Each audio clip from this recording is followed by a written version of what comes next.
Shalom saudaraku, mari kita bersatu di dalam doa. Bapa dalam sorga, kami menantikan apa yang menjadi isi hati Bapa ditumpahkan di tengah-tengah kami. Dalam nama Tuhan Yesus kami berdoa, amin. Shalom saudaraku, kembali lagi berjumpa di live study. Sebab orang yang berhenti belajar, berhenti bertumbuh. Dan pada kesempatan ini saya akan meneruskan pembahasan kita ya dari Matius pasal 25 ayat 31 sampai selesai, sampai ayat yang ke-46. Saudaraku, perikop ini bercerita tentang penghakiman terakhir, dan perikop ini tentang penghakiman terakhir hanya ditulis di Injil Matius dan tidak terdapat di Injil Markus maupun Injil Lukas. Jadi ini harus kita perhatikan ya. Perumpamaan ini menggambarkan suasana penghakiman terakhir itu seperti apa. Saudara, penghakiman terakhir tidak dapat kita hindarkan. Bahwa setiap makhluk harus berdiri di hadapan tahta pengadilan Kristus. Itulah sebabnya dalam Injil Lukas ada satu keterangan tambahan, yaitu berdoalah dan berjaga-jagalah supaya kamu tahan berdiri di hadapan anak manusia. Nah, tahan berdiri di hadapan anak manusia itu sedang berbicara tentang penghakiman terakhir, dan kita akan melihat apa yang Matius katakan tentang penghakiman terakhir ini. Apabila anak manusia datang dalam kemuliaannya dan semua malaikat bersama-sama dengan dia, maka ia akan bersemayam di atas tahta kemuliaannya. Kita stop dulu sampai di sini. Saudaraku, Tuhan tidak lagi datang sebagai bayi kecil, mungil, nangis, dan tidak berdaya. Kedatangan Tuhan Yesus untuk yang pertama kali memang sebagai bayi kecil yang dikejar-kejar Herodes yang mau dibunuh. Tetapi kedatangannya yang kedua kali, dia datang sebagai raja dalam kemuliaan. Jelas sekali anak manusia datang dalam kemuliaan. Di sini menarik ya, kita bisa melihat adanya transisi. Nanti kalau saudara baca terus sampai ayat yang terakhir, dikatakan sebagai raja. Jadi penulis Injil Matius dengan cermat, dengan teliti, dia mengawali dengan kata anak manusia, kemudian ditransisikan sebagai raja. Nanti di belakang tidak disebut lagi sebagai anak manusia, tetapi sebagai raja. Jadi penulis Injil Matius di sini ingin memberikan penekanan adanya sebuah transisi. Dia bukan sekedar anak manusia biasa, tetapi Yesus adalah seorang raja yang berkuasa. Sepanjang Injil, Yesus itu biasa memperoleh sebutan sebagai anak manusia. Dan di kali ini, penulis Injil Matius menekankan dia raja yang berkuasa atas alam semesta. Yesus tidak pernah mengklaim dirinya sebagai raja. Waktu dia di hadapan Pilatus, Pilatus tanya, "Engkaukah raja orang Yahudi itu?" Yesus tidak bilang ya, tidak bilang enggak. Yesus hanya bilang, "Engkau sendiri yang mengatakannya." Tetapi dalam Injil Matius ini, penulis Matius ingin menekankan kepada kita semua bahwa yes, he is the king. Dia bukan raja atas satu wilayah kecil, tetapi dia raja yang berkuasa atas semesta ini. Coba kita lihat ayat 32 dan 33 sekarang. Lalu semua bangsa akan dikumpulkan di hadapannya, dan ia akan memisahkan mereka seorang daripada seorang, sama seperti gembala memisahkan domba dari kambing. Dan ia akan menempatkan domba-domba di sebelah kanannya dan kambing-kambing di sebelah kirinya. Perhatikan kata "dan semua bangsa", ini semua bangsa dari segala zaman. Sejak manusia pertama sampai manusia terakhir, sejak zaman penciptaan sampai diakhiri sejarah dunia ini, Alkitab dengan teliti berkata ia akan memisahkan mereka seorang daripada seorang. Berarti apa? Tidak ada yang luput, termasuk saudara dan saya. Tidak ada yang luput. Alkitab berkata seorang demi seorang. Sangat teliti sekali. Dan di sini firman Tuhan berkata ya saudara ya, seperti gembala memisahkan domba dari kambing.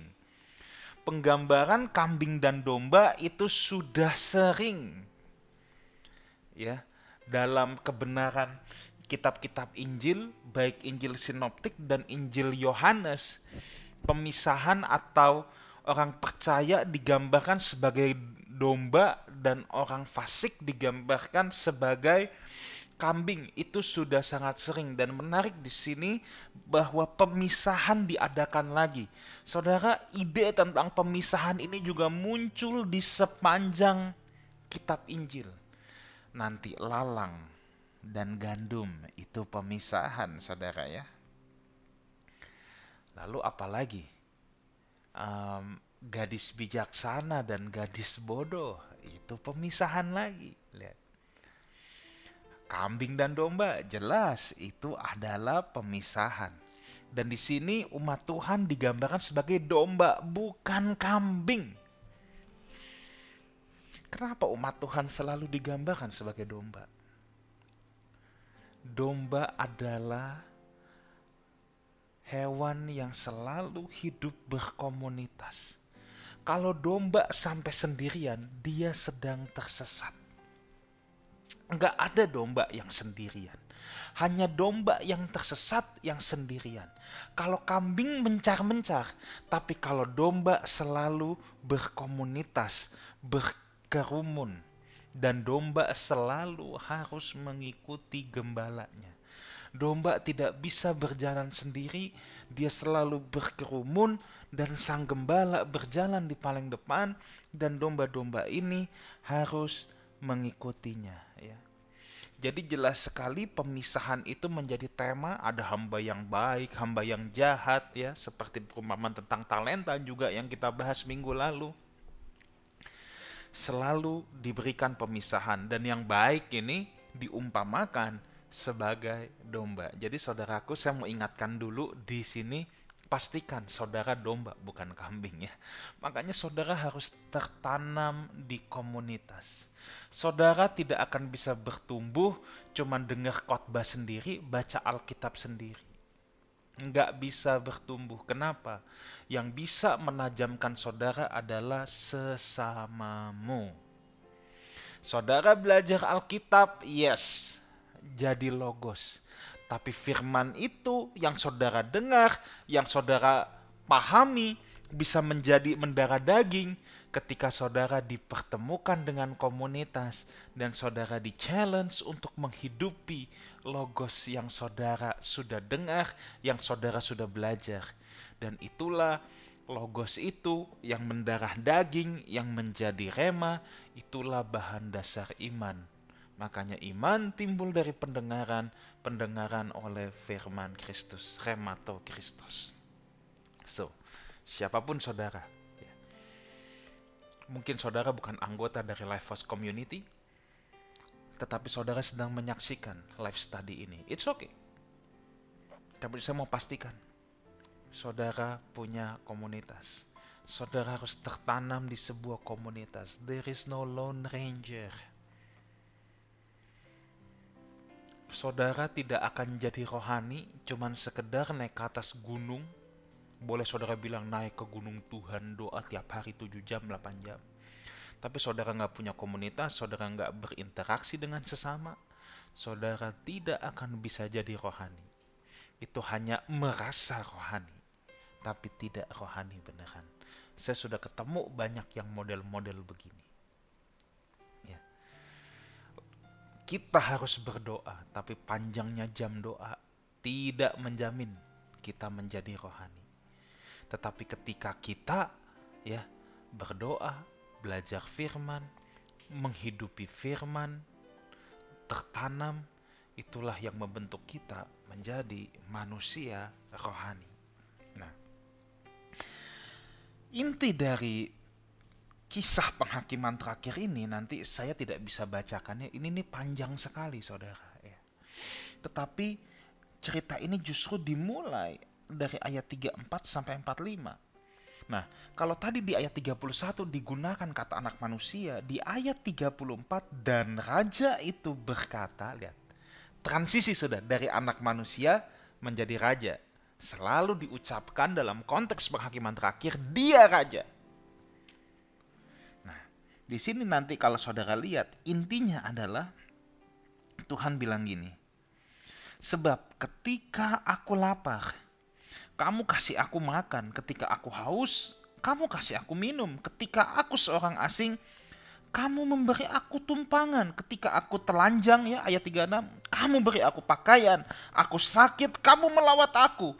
Ketika aku di dalam penjara, kamu mengunjungi aku. Dan lain sebagainya, dan lain sebagainya, ya. Nah, murid-murid tanya, kapan kami lihat engkau telanjang? Kapan kami lihat engkau ini, engkau itu? Kapan kami lihat engkau sendirian? Engkau orang asing, engkau sakit. Nah, saudara bisa perhatikan ayat kuncinya ada di ayat yang ke-45 ya. Nanti saudara baca sendiri dengan teliti. Ini ayat-ayat yang sangat bagus. Ya, saya baca dari ayat 44. Lalu mereka pun menjawab dia, Tuhan, bila manakah, kapan kami melihat engkau lapar, haus, atau sebagai orang asing, atau telanjang, atau sakit, atau dalam penjara, dan kami tidak melayani engkau? Ayat 45, lihat, maka ia menjawab kepada mereka, aku berkata kepadamu, sesungguhnya segala sesuatu yang tidak kamu lakukan untuk salah seorang dari yang paling hina ini, kamu tidak melakukannya untuk aku. Saudara, ada beberapa hal yang saya harus hati-hati sekali, ya. Saya harus hati-hati sekali menjelaskan ayat-ayat ini. Ada hal pertama yang menarik, saudara bisa melihat jelas bahwa penghakiman terakhir didasarkan pada perbuatan. Di sepanjang kitab Perjanjian Baru, saudara tidak akan menemukan, nanti kita bahas kitab Roma, kita bahas kitab Wahyu, saudara akan bertemu lagi. Kata penghakiman diikuti menurut perbuatan. Tidak ada orang yang dihakimi menurut iman. Tetapi apakah berarti keselamatan kita oleh perbuatan kita? Bukan, saudara. Ini bukan hal yang perlu dipertentangkan. Iman yang benar adalah iman yang tercermin dalam perbuatan. Nah, itu kan inti kitab Yakobus. Jadi ini jangan dipertentangkan. Ini harus berjalan seiring.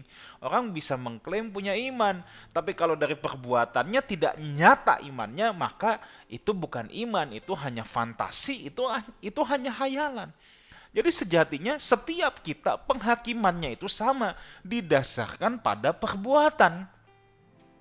Saudara tidak akan menemukan dalam Alkitab bahwa orang percaya dihakimi menurut iman, gak ada. Atau orang percaya punya exception, no. Semua orang akan menghadap takhta pengadilan Tuhan. Tapi kalau saudara betul adalah orang beriman, kita gak perlu khawatir. Mau dihakimi menurut perbuatan pun gak ada masalah. Kenapa? Iman yang benar pasti disertai perbuatan. Kalau iman tidak disertai dengan perbuatan, maka iman itu adalah iman yang ngaco, iman yang salah. Jadi nggak salah kalau Alkitab berkata semua orang dihakimi menurut perbuatan. Jadi jangan kita berpikir, aku Kristen, aku nggak dihakimi menurut perbuatan, menurut iman. Yang penting KTP ku Kristen. Yang penting aku datang ke gereja, aku mau hidup suka-suka kek, aku nggak dihakimi kok menurut perbuatan. Agama tidak pernah menyelamatkan. Yang menyelamatkan saudara adalah kasih karunia dalam Tuhan Yesus Kristus. Dan orang yang menerima kasih karunia, dia juga pasti bertumbuh dalam kebenaran. Ini satu paket yang tidak bisa. Satu paket yang tidak bisa dicabik-cabik. Nah, saya mau beralih. Salah satu ciri pelayanan Yesus di muka bumi adalah pelayanan kepada kaum marginal, kaum tersisih. Kemudian belas kasihan adalah ciri utama dari pelayanan Yesus. Belas kasihan itu ciri utama, saudara, ya, dari pelayanan Yesus. Kalau kita lihat konteks ayat ini, yang membedakan antara kambing dan domba adalah perbuatannya terhadap kaum marginal atau terhadap orang kecil, bukan agamanya. Maka ditekankan di ayat ke-45 tadi, ya, kalau kamu tidak melakukan untuk salah seorang dari yang paling hina ini, kata-kata hina itu harus di-highlight. Ini nggak kebetulan. Bukan sembarang orang yang hina. Artinya apa? Orang yang nggak dipandang. Orang kecil. Perbuatan terhadap orang kecil. Itu yang menjadi ukuran ternyata. Dalam penghakiman terakhir ini. Yang sangat diperhitungkan. Ya. Segala sesuatu yang kamu lakukan untuk seorang dari yang paling hina ini, kamu juga lakukan untuk aku. Kalau kamu tidak melakukan, kamu juga tidak melakukan untuk aku. Sudah biasa, saudara ya, kalau kita berbuat sesuatu untuk orang yang mulia dan terhormat. Tetapi justru Tuhan sangat menilai orang yang berbuat sesuatu terhadap orang kecil. Kenapa? Kalau kita berbuat sesuatu, ini bukannya berarti kita baik pilih-pilih orang, enggak. Kita harus baik sama semua orang. Kita harus baik sama semua orang. Tetapi kalau kita berbuat baik, berbuat sesuatu untuk orang yang terhormat, satu, hampir pasti dia bisa membalas kebaikan kita. Hampir pasti. Bahkan pasti. Yang kedua, kemungkinan besar kita akan jadi terhormat dan tersohor.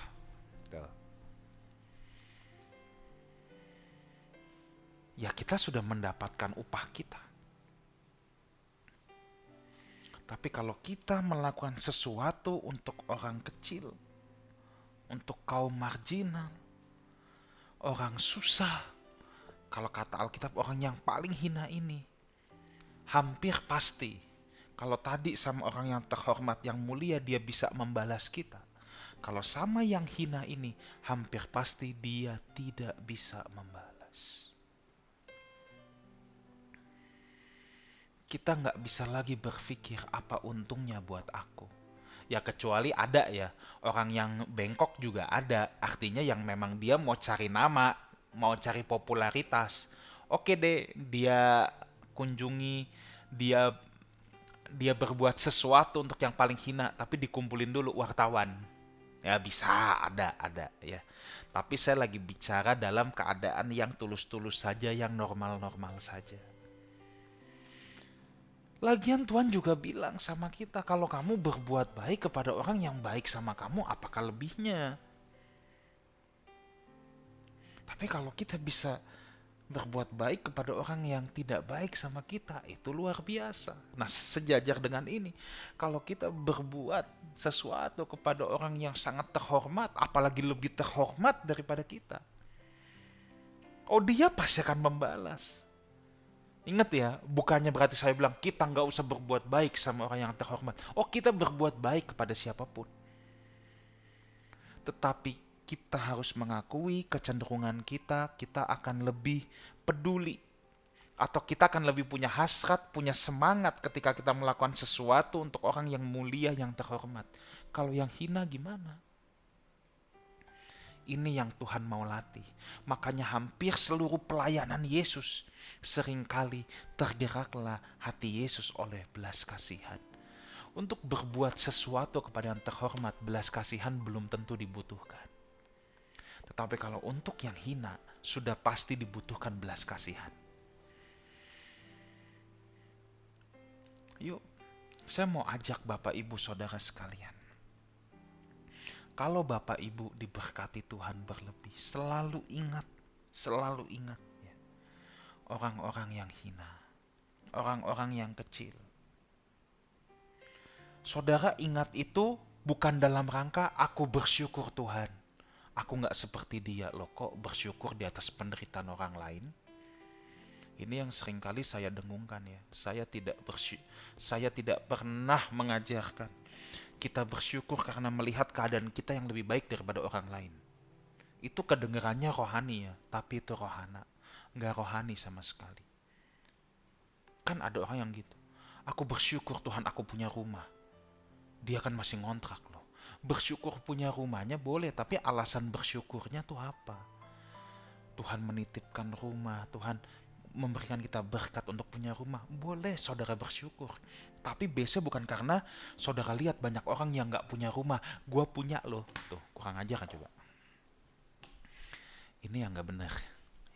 Kita tidak bersyukur di atas penderitaan orang lain, saudara ya. Tetapi kalau kita belajar selalu mengingat orang-orang yang dianggap kaum marginal tadi atau yang dianggap hina, itu melatih belas kasihan yang ada dalam diri kita. Dan itulah orang-orang yang dianggap turut bisa menerima atau bisa turut menerima kuasa untuk memerintah bersama Kristus. Itu orang-orang yang akan turut dalam kebahagiaan tuannya. Ini luar biasa. Dan untuk belas kasihan, saya harus katakan harus dilatih. Ketika kita melatih diri, ketika saya melatih diri atau kita melatih diri untuk melakukan sesuatu kepada orang lain, apalagi yang paling hina ini, kita sedang belajar untuk tidak hidup egois. Kadangkala yang kita anggap hina di sekitar kita itu atau kecil di sekitar kita itu bukan kebetulan, saudara. Seperti Lazarus yang miskin di Injil Lukas, dia tidak kebetulan ada di sekitar orang kaya itu. Justru itu sarana untuk orang kaya yang setiap hari memakai jubah ungu itu dalam Injil Lukas untuk melayani Tuhan, justru karena ada orang hina itu di situ, karena ada Lazarus yang miskin. Jadi kita harus cerdas-cerdas, kita harus punya ketajaman rohani. Ya. Saya nggak bilang saudara harus membantu semua orang yang dalam kesusahan. Kita perlu hikmat Tuhan, tapi yang jelas kita harus punya belas kasihan. Ada orang yang susah yang gak perlu dibantu, yang memang dia sedang diproses Tuhan. Tapi jangan setiap ketemu orang susah, emang dia pantas susah lagi diproses Tuhan. Itu mah bilang aja pelit, paman gober itu. Kita harus bisa membedakan mana yang Lazarus yang Tuhan tempatkan untuk melatih belas kasihan kita, untuk mengikis keegoisan kita. Kita kan merasa berhak, oh ini kan gue yang kerja, gue yang cari duit, gue berhak menikmati dong. It's okay. Tetapi Tuhan juga mau melatih kita untuk kita punya belas kasihan, untuk hidup berbagi kepada sesama. Memiliki belas kasihan adalah persyaratan utama seseorang untuk menjadi anggota masyarakat di dunia yang baru. Baru di ayat yang ke-46, dan mereka ini akan masuk ke tempat siksaan yang kekal, tetapi orang benar ke dalam hidup yang kekal. Penghakiman terakhir adalah keputusan final. Apakah seseorang akan masuk ke dalam hukuman kekal atau kemuliaan bersama Bapa?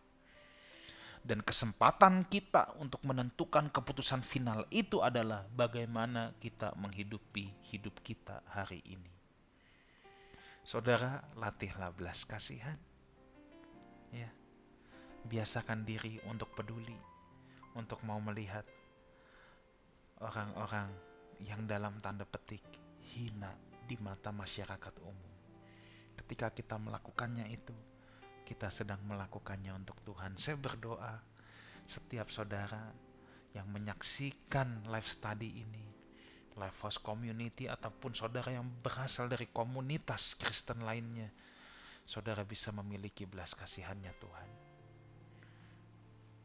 Kiranya Tuhan Yesus menyertai kita semua. Mari kita berdoa. Kami bersyukur untuk kebenaran firman-Mu, biar belas kasihan Tuhan boleh dikembangkan dalam nurani kami. Dalam nama Tuhan Yesus kami berdoa. Amin. Saudaraku, jangan lupa subscribe YouTube channel Lifehouse Community, Lifehouse Music, dan follow Instagram Lifehouse Community. Ada live message, renungan harian yang akan memberkati Bapak Ibu Saudara setiap paginya.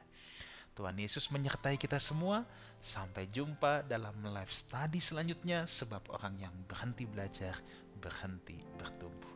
God bless you all.